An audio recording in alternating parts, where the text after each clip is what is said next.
画面中我们看到的这些电池呢，都是在台湾的市面上很容易买到的一些电池哦。从画面中我们可以看到嘛，有些强调它的耐久性特别好，那有些呢它的价格比较朴实。那这边就产生了一个问题，就是举例来说，像强调它的耐久性特别好的那样的电池，到底跟一般的电池的性能到底落差有多大呢？而不同品牌的电池，它们之间的性能差异到底有多少呢？为了要了解这样的事情呢，在这一集我将介绍一个我自己做的一个测电池的一个简单的机器哦，试图想要利用这样的机器，在接下来的内容里头嘛，想要去测试一下市面上各种品牌的电池，它们到底差异有多少。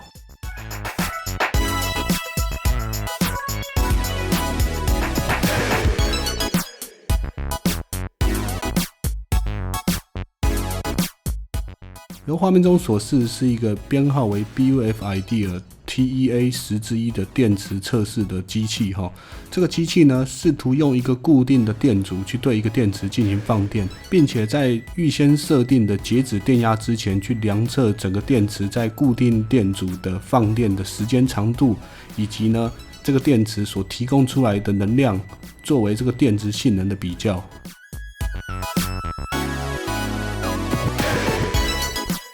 而在这边呢，我们先粗略的介绍一下这个电路的外观。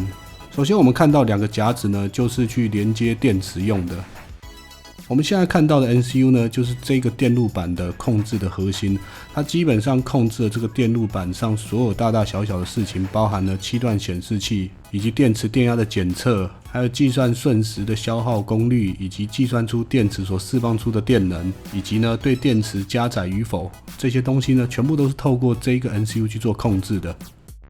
然后我们看到的7段显示器将显示出所有我们需要的测试结果。而我们现在看到这个是一个双色的 LED， 绿灯的时候代表没有测试，而红灯的时候呢，代表它在进行测试。而我们现在看到的是一个 MOS FET， 这个 MOS FET 呢，它的功能是对电池进行负载的连接之用。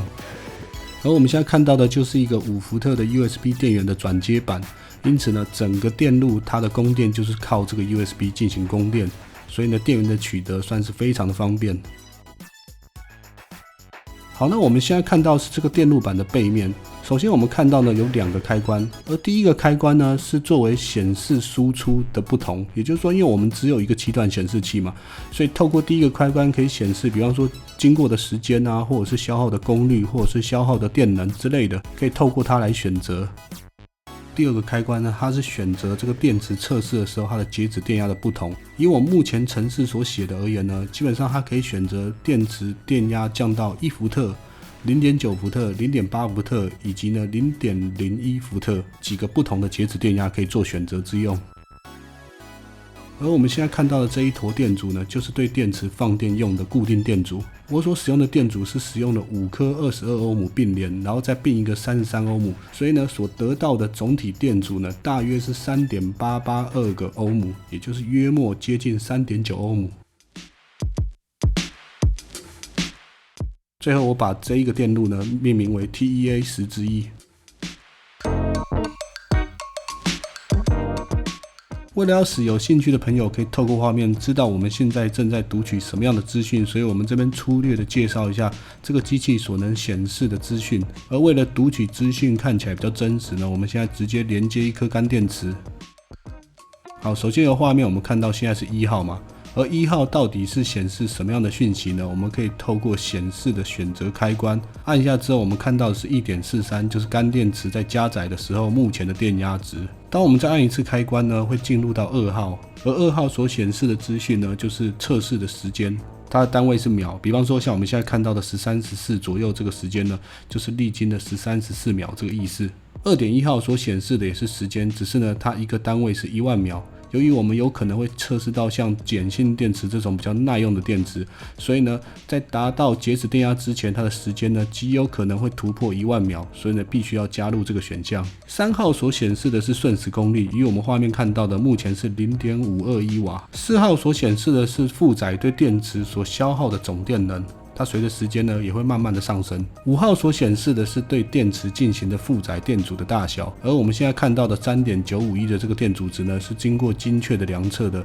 而量测的方法在这一集的后续呢也会介绍。6号所显示的是截止电压的设定，我们目前看到的呢，截止电压是设定在1伏特。如果我们再按一次显示的选择开关呢，萤幕就会跳回去显示第一个资讯，就是这样一直循环。好，那我们现在来看一下第二颗开关的功能。首先，我们先跳到显示6号的位置。这个时候呢，如果我们去按第二颗开关，我们会发现呢，截止电压从1伏特降到了 0.9 伏特，再按一次就降到 0.8 伏特，而最低的截止电压呢，可以设定到 0.01 伏特。这个时候呢，如果这一颗开关再按一次的话，系统就 reset， 并且 reset 完毕之后呢，我们就可以进行下一颗电池的测试。我所选用对电池进行负载的电阻呢，是使用了5颗22欧姆以及1颗33欧姆的电阻并联，所并联出来的结果经过计算是 3.882 欧姆。但是呢，由于实际的电阻存在的误差，以及呢这个电路板的铜箔还有外接的导线都有微小的电阻值，所以呢，我们将使用 DIY13 所教的方法去量测，实际上这个电路接起来精确对电池加载的这个电阻值到底有多大。如果不清楚我们所使用的方法呢，也欢迎去看一下 DIY13 所教的一个精确的电阻量测的方法。由图中我们可以看见，我实际使用 DIY13 的方法量测夹具两端的电压，可以得到约莫等于 0.384 伏特。并且透过换算呢，我们可以计算出真实的电阻值约莫等于 3.951 欧姆。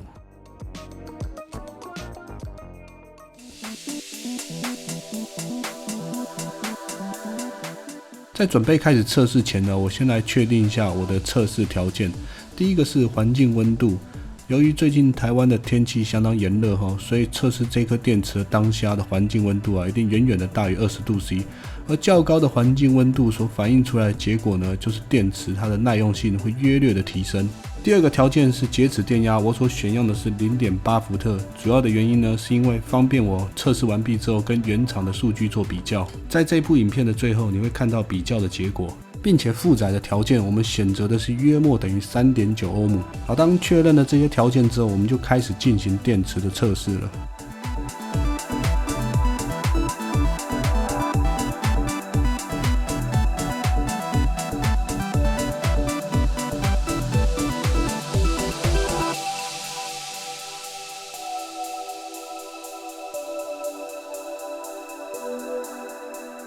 第一个挑战者是在台湾的市面上相当容易买到的一个叫做永贝3号碳芯电池，我们就来瞧瞧这个电池的耐用性如何吧。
当我们完成测试并且得到了测试数据之后呢，我们不禁要问的问题是，这些数据到底有没有参考价值？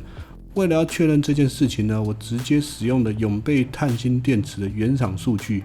画面中我们看到的红色圈圈就是这个数据的名称这个数据所代表的是什么？是固定电阻的性能。由这个图表的水平线，我们知道它的大小代表的是放电电阻的大小，单位是欧姆。垂直轴是历经的时间，它的单位是小时。首先，我们对这颗电池进行测试的时候呢，我们对这个电池所使用的负载电阻，它的精确我们实际量测的大小是 3.951 欧姆。因此呢，我会认为它非常接近4欧姆。因此呢，我们可以在水平轴找到4欧姆的那一点。